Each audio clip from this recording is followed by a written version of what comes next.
जाए और ये हमारी ज़िम्मेवारी बन गई है कि उनका पैगाम आप तक पहुँचाएँ।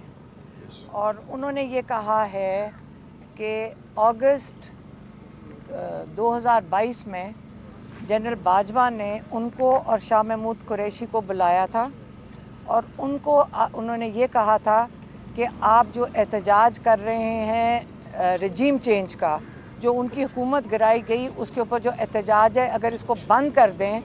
उन्होंने जो उनको ऑफ़र दिया, मैं आज आपको उसका बताना चाहती हूँ जो खान साहब ने हमें बताया।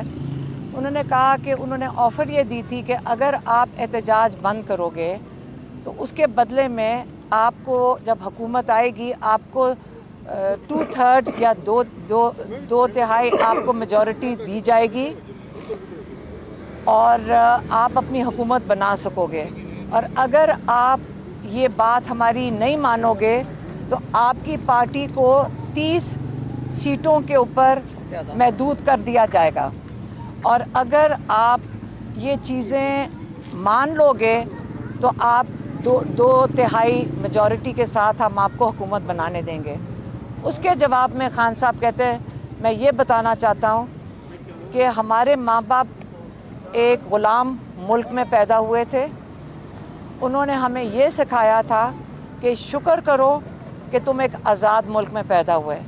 उन्होंने कहा कि मैं मानता हूँ ला इलाहा इल्लल्लाह में, और सिवाय अल्लाह के मैं किसी के आगे झुकने को तैयार नहीं हूँ।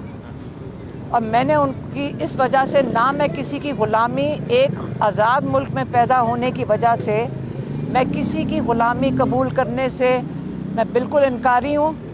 और इससे बेहतर है कि मौत बेहतर है इससे कि हम किसी की ग़ुलामी एक आज़ाद मुल्क में कबूल करें। ये उनका पैगाम था, मैंने आप तक पहुँचा दिया है।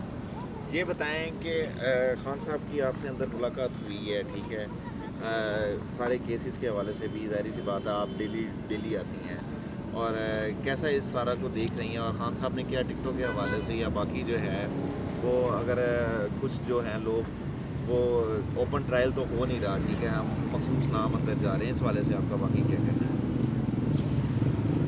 देखिए, रोज़ एक केस हो रहा होता है खान साहब का ओपन ट्रायल में। मेरे ख्याल अब 3-4 सहाफ़ियों को तो इजाज़त मिलती है आने की अंदर, और हम उम्मीद करते हैं कि वो सहाफ़ी आके अपने बाकी सहाफ़ी भाइयों को उनका पैगाम जो होता है वो दे देते होंगे। ओपन ट्रायल तो उन्होंने, आपको पता है कि जेल के अंदर ओपन ट्रायल नहीं है, ना केसेस के अंदर कोई दम है।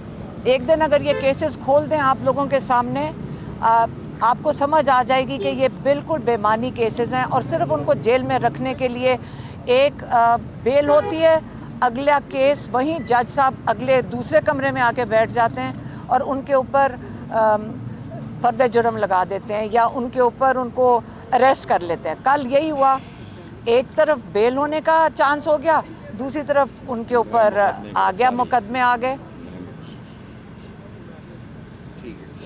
और कुछ तो नहीं है आपको सवाल? Thank you ji.